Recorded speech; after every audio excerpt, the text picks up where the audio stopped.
Going on here, everybody? F4LESS ROLLER here. We're flying them young birds again. Putting them back up. These young birds got a lot of flying to do. They still got a lot of time to prove themselves. We put nothing away yet, even if they're rolling. I took out 5 birds that were rolling so much they couldn't keep up with the kit. Well, I won't say they couldn't keep up. They were keeping the kit low.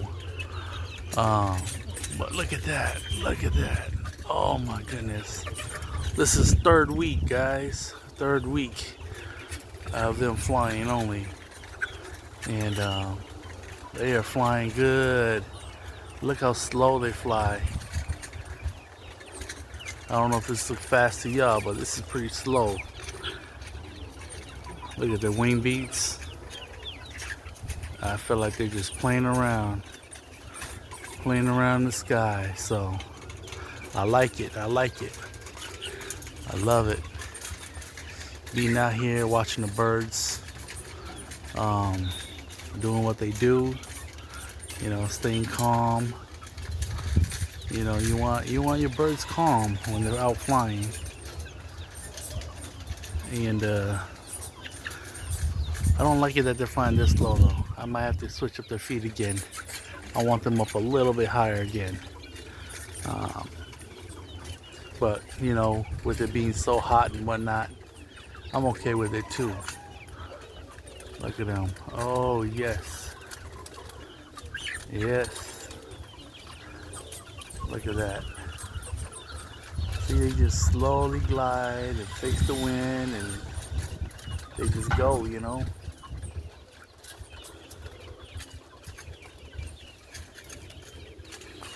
Okay guys, so I put up 4 birds for donation. Again, if you want to win, you have to go comment on that video, please. I posted it up yesterday. You know, since I started my YouTube video a while ago, I've had a number of people ask me if I would sell them birds. Guys, I don't really sell birds. I usually just breed enough for me to enjoy, and I don't try to overbreed at all. So I don't usually have a lot of leftovers. But you know, every now and then I do give away some birds, and this time I decided I'm gonna give it to my YouTube followers. I'm sorry if you are out of state, or I mean out of the country. I've never shipped birds out of the country before. I wouldn't know where to start. So my apologies to the followers outside of the United States. I won't be able to ship you birds, but I'm pretty sure you know you can get birds closer and local. That's probably better than what I do and better than what I have. You know, every year we breed birds. We try to select the best ones that we can out of it, and we try to produce more of it. You know, that's all we can do. And you know, it's always something that I've always enjoyed. I like this right here. I took out the birds that were triggering them to roll a lot. This little tort up here flips a lot and has me a little bit worried. I took him out because look at him, he's always flipping, but he stays in there. But you see, he keeps the kit, he screws the kit up, screws the chemistry up, screws the kitting up. But what I am noticing that I do like about it, guys, and I could be wrong, but see if you guys are seeing what I'm seeing, is that if you have a bird like that in the kit, and the kit is swinging back around to pick it up, I actually like kits that do that. I do like kits that, you know, when the team goes into a roll, if the ones that don't roll, they swing back around and pick them up. So just because you have a trouble bird like that bird right there in the kit, don't mean you take it out. Sometimes you have to put a trouble bird in there to see if they have the characteristics that you like. I like a kit that, you know, like I said, come back around and pick up the team if they hit the roll. And then I've seen other teams where if a bird rolls, you know, it's that bird's job to fight and, you know, catch up to the team again. So to me, in my opinion, and again, just talk about opinion, I like birds that like to swing around and pick up their teammates versus birds that continue to fly fast and fly one direction without turning back around and going for their teammate. So, you know, by having trouble birds, as long as you don't have a lot of them, I like to have birds that will swing back around and pick up their member.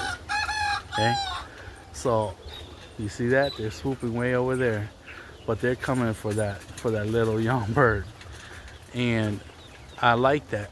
I like that trait. I believe birds that do that have a better chemistry and have a better work rate. See, look, she's right back in the kit again. See, and that's what I'm talking about.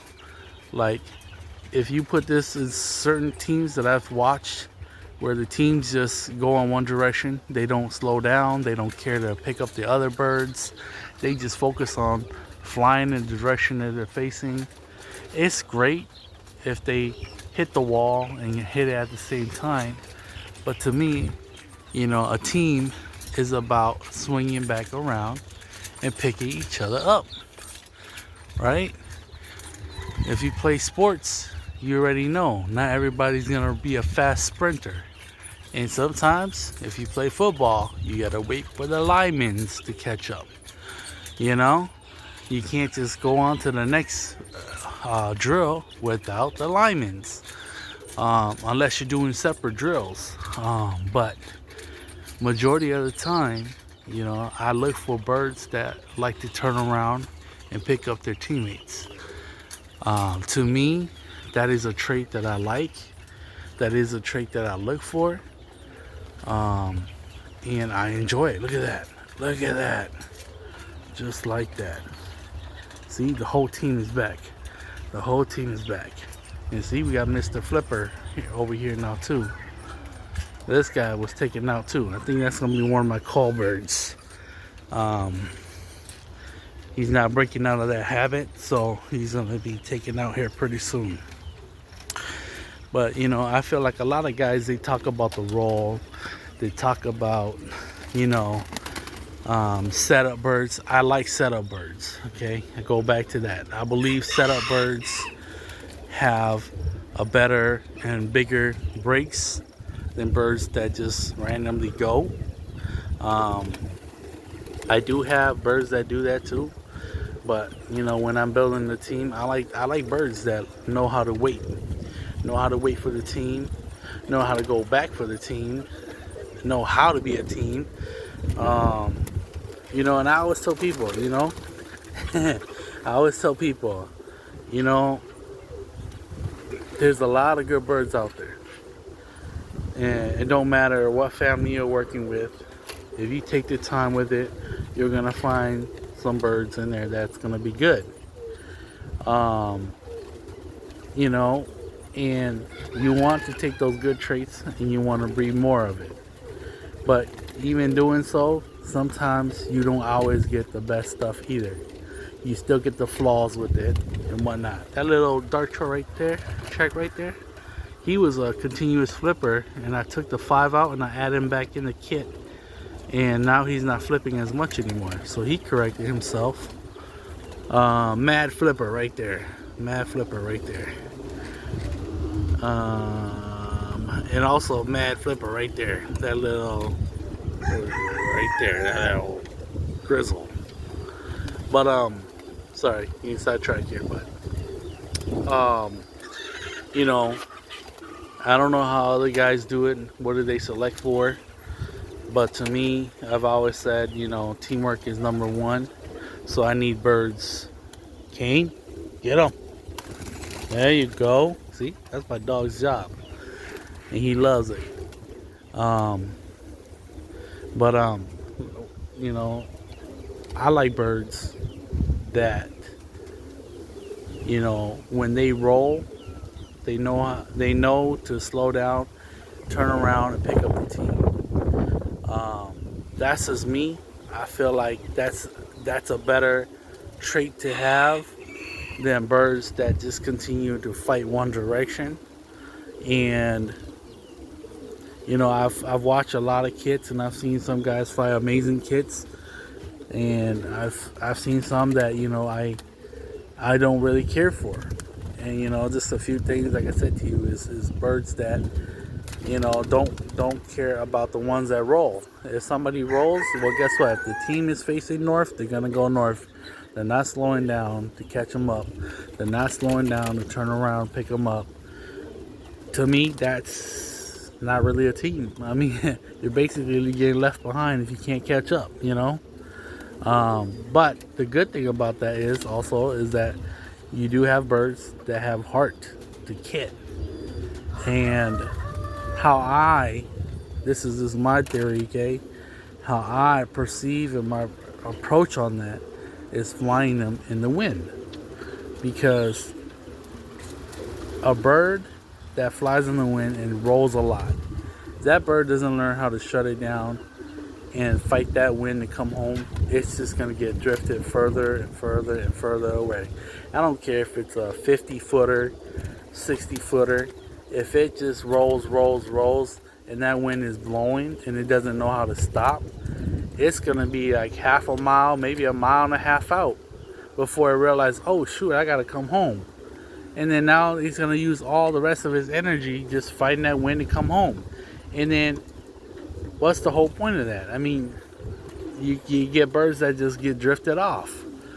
And so to me, it doesn't make any sense to have a 60-foot bird with great qualities and whatnot, but then it can't even handle the wind, right? So to me, that bird is pointless.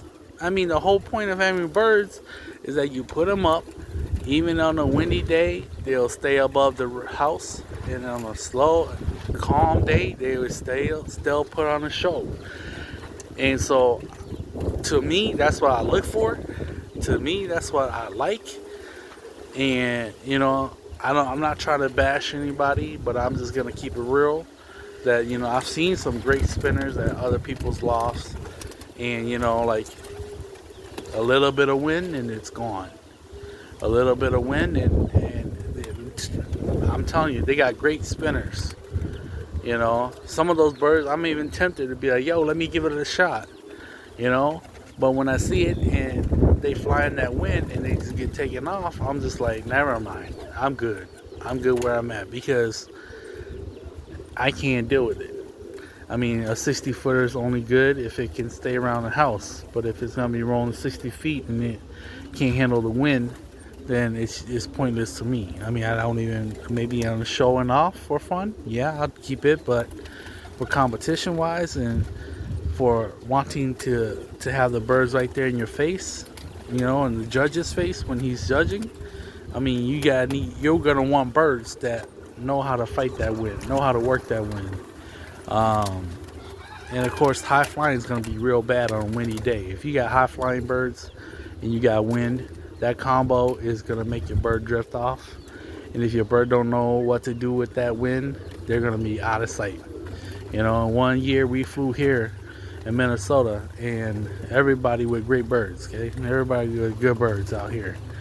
And the wind came through and everybody's not scoring anything because their birds are flying high and they're just fighting that wind. And I'm not trying to bash anybody here either, so if you got something to say, we could talk afterwards, or just hit me up. Like I said, I'm always willing to talk and explain myself. But threw up the kit and the judge was in my backyard. He's in my backyard judging, and everybody's getting blown away. And to me, I don't think it's a trait that I look for, but I do believe that trait of waiting for each other and coming back together, I think that plays a big role in kit sensitivity and chemistry.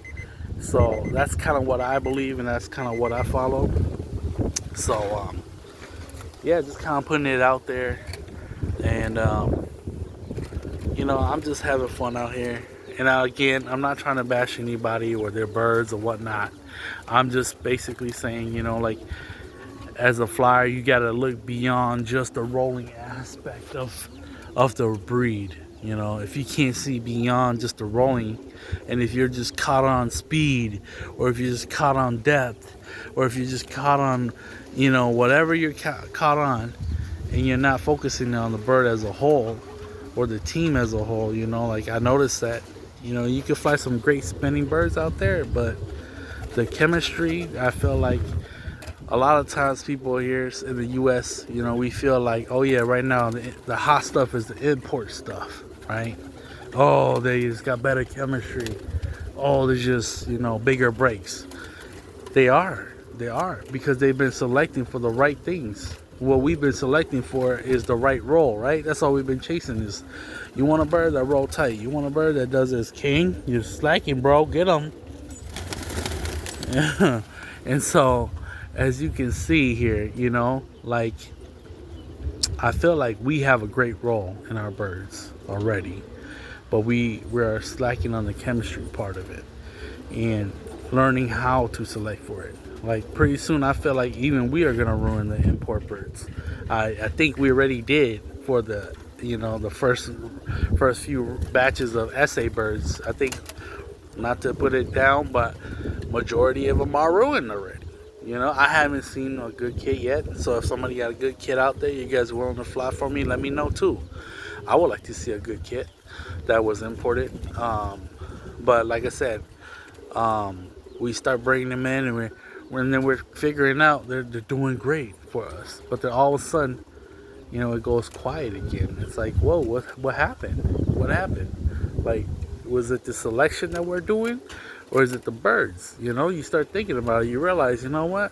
They got birds. We got birds. They're all birds. So, I don't know, guys. I'm just rambling on, but it's kind of throwing my opinion out there and just my thoughts and opinions. I don't mean to offend anybody. If you're offended, feel free to hit me up. We could talk, chat. I don't really care about arguing with people anymore. I just like to do my own thing. When I see a good kit, I'm gonna say, hey, that's a good kit. Plain and simple. I keep it fun. I don't care to bash anybody or put them down. I think, in this hobby, we all enjoy the birds. So as long as we all have birds and we're putting them up, that's the best that anybody can do. So, all right, guys, stay up. And if you want to put in some of my, put your name into the drawing, please comment on the right video. I just posted it up yesterday. And they're free birds. So, you can't beat that.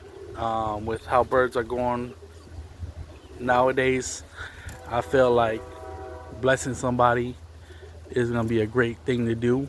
And I'm trying to give you some really good birds that I myself want to keep.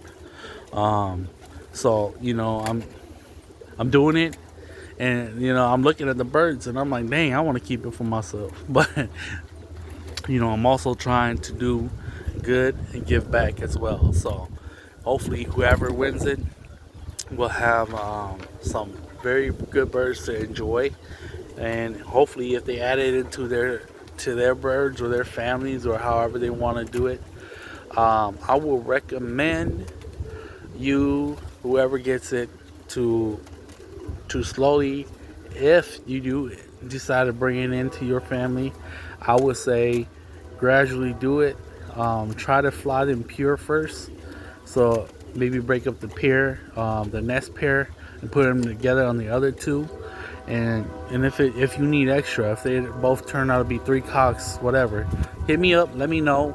I can send you, like 2 extra hens or whatever it is that you need so you have pairs if you do decide to stock it. But they're young birds, so I can't tell you what sex they're gonna be.